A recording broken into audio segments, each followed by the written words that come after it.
والضحى والليل إذا سجى. اعوذ باللہ من الشیطان الرجیم. بسم اللہ الرحمن الرحیم. اللہم صلی علی محمد وآل محمد وعجل فرجہم. محترم ناظرین، السلام علیکم ورحمۃ اللہ وبرکاتہ. حلول ماہ ضیافت الہی کی مبارکباد پیش کرتا ہوں. یہ وہ مہینہ ہے کہ جس میں بندہ اپنے پروردگار کی رضا چاہتا ہے.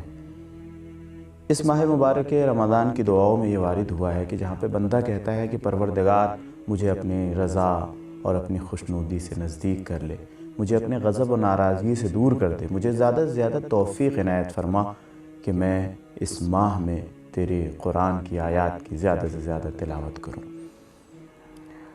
رضا الہی وہ عظیم ترین نعمت ہے، وہ انمول اور قیمتی تحفہ ہے پروردگار کا کہ جس کی ہر بندہ طلب کرتا ہے کہ اس کو رضا مل جائے. حدیث میں وارد ہوا ہے کہ پروردگار فرماتا ہے کہ مجھے 3 لوگوں پر بے انتہا تعجب ہے.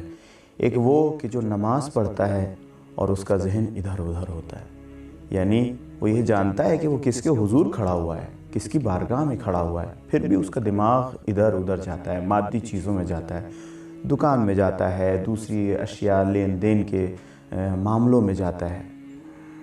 فرمایا گیا ہے کہ دوسرا وہ شخص ہے کہ جس کے اوپر بہت زیادہ تعجب ہوتا ہے، وہ شخص ہے کہ جس نے ایک عمر کھایا، ایک زندگی کھایا، اور کل کے رزق کے لیے وہ فکر مند ہوتا ہے کہ کل کیا ہوگا، کہیں ایسا نہ ہو کہ ہم بھوکے رہ جائیں. ایک عمر کھایا ہے وہ انسان کہ جس کے زندگی میں آنے سے پہلے، جس کی دنیا میں آنے سے پہلے پروردگار نے شیر مادر کے صورت میں اس کے لیے رزق مہیا کر دیا. پھر اس نے مسلسل کھایا 5 سال، 10 سال، 20 سال، 25 سال، 30 سال، اور 30 سال مسلسل کھانے کے بعد آج بھی اسے اس بات کی فکر ہے کہ کہیں ایسا نہ ہو کہ یہ رزق بند ہو جائے. اسے سنت الہی پہ یقین نہیں آتا، اسے اللہ کی رزاقیت پہ یقین نہیں آتا. مجھے اس کے اوپر بھی شک ہوتا ہے کہ مسلسل کھاتا ہے اور اس کے باوجود آئندہ کے لیے فکر مند رہتا ہے. تیسرا شخص وہ ہے کہ جس کے اوپر بہت زیادہ تعجب ہوتا ہے کہ جو ہنستا ہے اور ٹھٹھے مار کے ہنستا ہے، قہقہا لگا کے ہنستا ہے، اور یہ نہیں جانتا ہے کہ پروردگار اس سے راضی ہے یا راضی نہیں ہے. یعنی کیا مطلب یہ ہے کہ بندہ مومن ہنسے، مسکرائے، تبسم اور ابتسام کرے، لیکن اسے یہ معلوم ہونا چاہیے کہ وہ پروردگار کی رضایت کی راہ میں ہے، اس راہ میں ہے کہ جس میں وہ پروردگار راضی ہو جائے. اور رفع فرماتے ہیں کہ اگر تم یہ دیکھنا چاہتے ہو کہ پروردگار تم سے راضی ہے یا راضی نہیں ہے تو اپنے آپ کو دیکھو کہ تم خود پروردگار سے کتنا راضی ہو.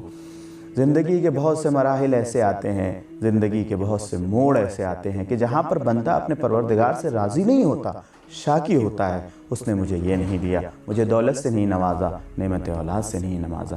نہیں، جب وہ اپنے پروردگار سے راضی ہوتا ہے تو اس کا مطلب یہ ہے کہ پروردگار بھی اس سے راضی ہوتا ہے. وہ بندہ کی جو نماز میں جس کا ذہن ادھر ادھر جاتا ہے، اس کے سلسلے میں بھی عرفا فرماتے ہیں کہ اگر تم یہ چاہتے ہو کہ نماز میں تم حضور قلب رکھو تو تم سجدگاہ کو دیکھو، اور اگر اس کے باوجود تمہیں حضور قلب حاصل نہ ہو تو تم یہ سوچو کہ شاید یہ تمہاری آخری نماز ہو.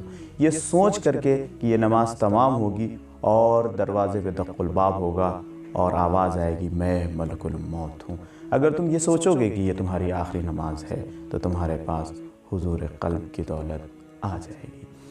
وآخر دعوانا والحمدللہ رب العالمین. خدا